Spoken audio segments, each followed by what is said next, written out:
It's so simple, my goodness. This is the truth.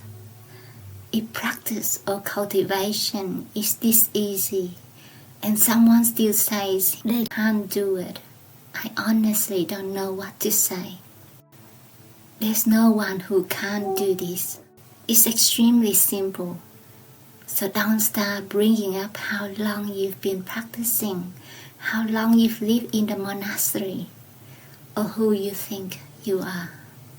None of that matters.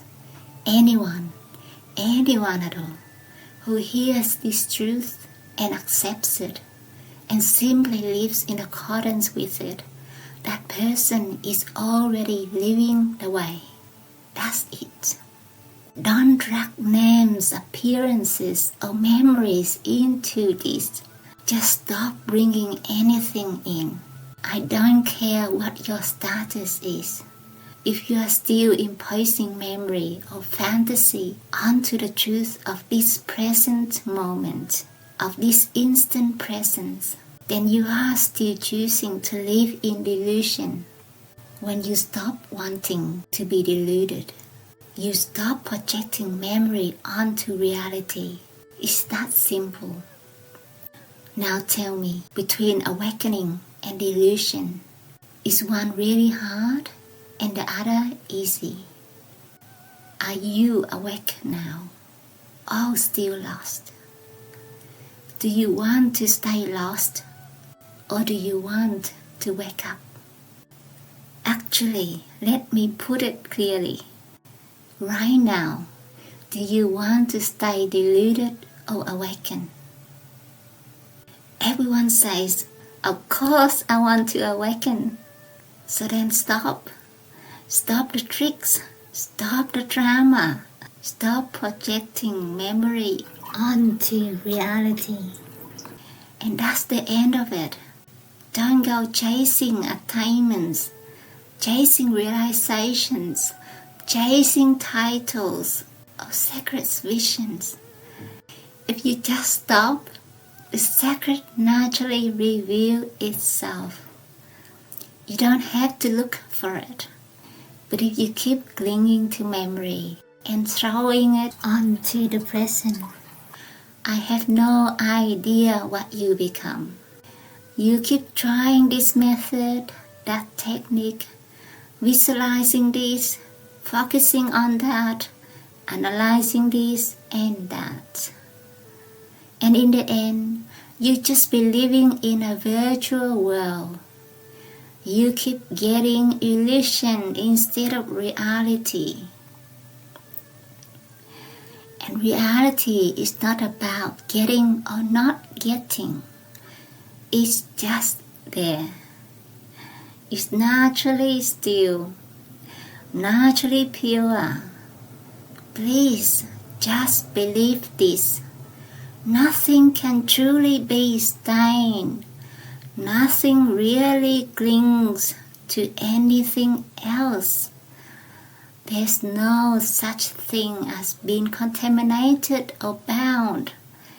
No one can truly contaminate anyone.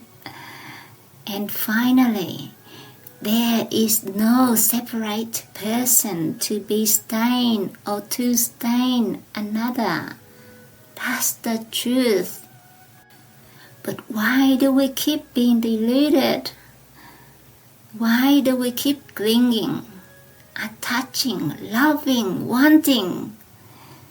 Because we keep projecting memory. Think about it. Why do you love someone? Why do you feel affection or admiration?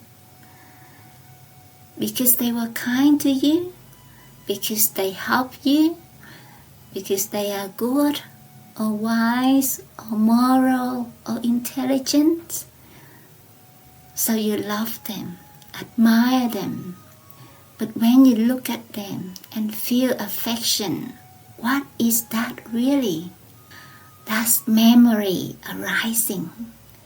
If memory didn't arise, could you even love or hate anyone?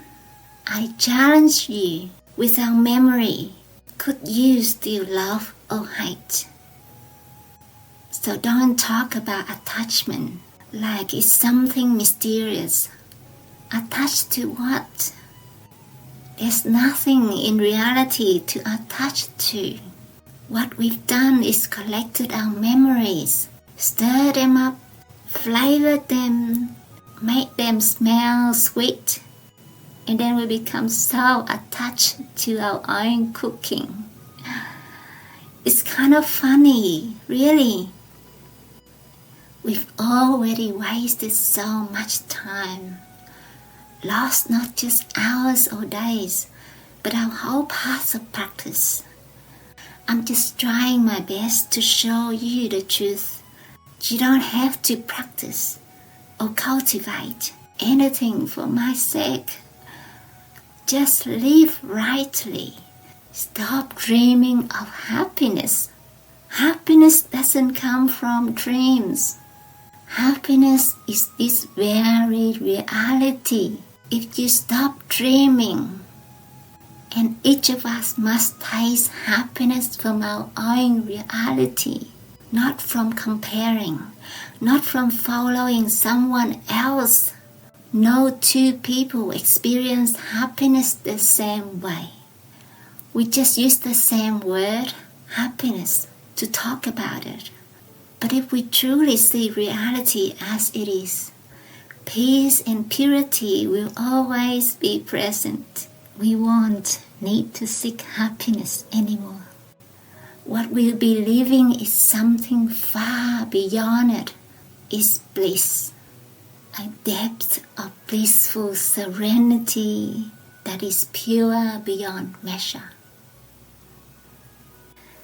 The radiant light of the true Dharma shines everywhere, resonating with each frequency in this vast cosmos. Each species vibrates on a different frequency. Each realm has its own vibration, and the countless realms and layers across space are illuminated by this radiance and light.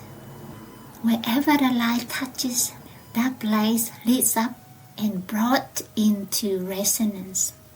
It's the same with us. Our level of realization, whether high or low, depends on how much the light of the true Dharma penetrates our minds.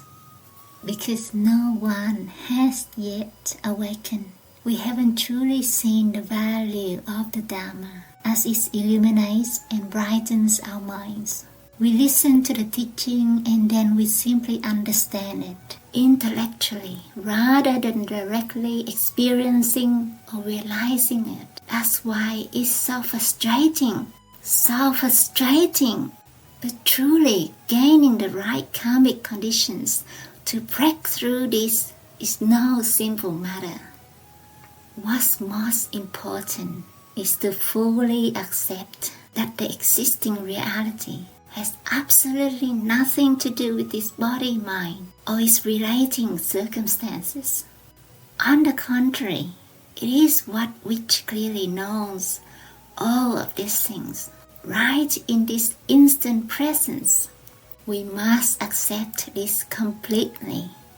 Say what you will, but at the end of the day, we must accept this in its entirety first, with our whole heart and mind. There should not be even a speck of doubt about the ever-present awareness that is clearly aware, clearly knowing each hour, each moment, through all lives and all lifetimes, not just this one. Across countless lifetimes of birth and death, that ever-present, ever-existing clear knowing has never been extinguished or obscured.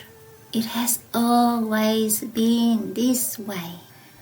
So however we've understood things up until now, we just need to keep listening again and again to reinforce our understanding of this clear knowing awareness. We reflect and examine to strengthen our insight, to deepen our trust.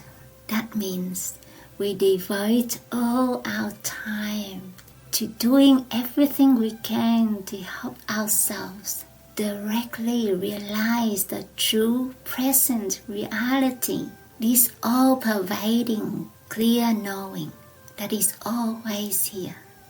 However it manifests in seeing, hearing, smelling, tasting, we must recognize it. In our daily life, we must continually revisit and reflect, examine and re-examine. Any spare moment, we bring this out and chop it up and cook it until it's completely tender and mushy, until it soaks into every inch of our skin, flesh, bone and marrow, so that when the moment comes, we are absolutely sure this is the truth. Nothing can shake it. And once someone reaches this threshold, one day, truth will naturally reveal itself. So the reason we haven't realized it all this time is simply because we haven't had complete, unwavering faith in this. That's not a fault of ours.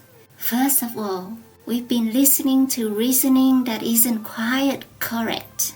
Now we are hearing the right kind of reasoning, enough to understand, enough to believe. It's very rare to hear this because few people speak in a way that truly inspires faith. That's meaningful enough for us to genuinely grasp it. This hasn't really been available before to us. But now, someone is speaking truthfully so that we can understand and believe in that which is truly real. And now we believe in it completely and we have the right view. This is right view, the right view of true reality, not any other kind. It doesn't come from another kind of knowledge, not from interpretation, not from conceptual understanding. Now, the only thing left is to recognize and acknowledge that the true reality is present and awake. It is clearly knowing the body, the mind, and the world. And that is the real thing. Everything else is just secondary, superficial, external. The body is seen, the mind is seen, the circumstances are being seen. So the one who sees the body, sees the mind, sees the world, that is the true one. That is the one the Buddhas and the Patriarchs have always tried to point out. So when the day comes that we completely believe this, then that's enough. Understanding other things is fine too. It's not wrong, but it's a waste of time. It's not that it's bad. It's just that what we gain from this understanding is just fake. To put it simply, understanding one more thing, having knowledge of one more thing, is just adding one more layer of illusion, one more surface dressing. Because even that understanding is that which is being aware by us. We are actually aware of whatever we understand, whatever we know, whatever we discern. Such awareness, discernment, and knowledge, after all, is simply what's been seen. That awareness, discernment, knowledge is simply being recognized by the true knowing. Each thing you know, each thing you add steals your time. Why add anything at all?